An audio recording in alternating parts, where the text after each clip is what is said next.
Petrol 3 wheel එක පරිවර්තනය කරනවා ඉලෙක්ට්‍රික් 3 wheel එකකට.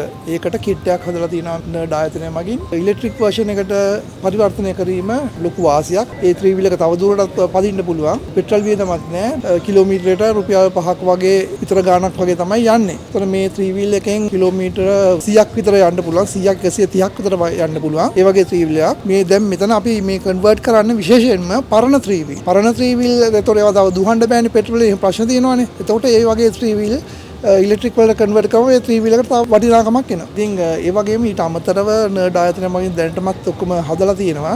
සම්පූර්ණයෙන්ම අලුත් 3 wheel එකයි ඉලෙක්ට්‍රික් වලට. ඉතින් ඒක පෞද්ගලික අංශයත් එක්ක එකතු වෙලා තමයි ඉස්සරහට යන්නේ. ඒ වගේම මම හිතන්නේ සමහරවිට අපිට පුළුවන් 3 wheel එක උඩට සෝලාර් පැනල් දාලා සෝලාර් එකෙන්ම දුවන්න ඒ වගේ 3 wheel ඉතින් ඒ වගේ ඒවා ඉස්සරහට පරීක්ෂණ කරගමින් ඉස්සරහට යනවා. ඒක තමයි අද කරන්නේ. ඉතින් මේක මම හිතනවා ලොකු දෙයක් අපේ ජාතියටම. මොකද අපි දන්නවා 3 wheel වලින් කොච්චර වායු දූෂණයක් වෙනවද කියලා. ඒ වායු දූෂණයට මේක හොඳ විසඳුමක්.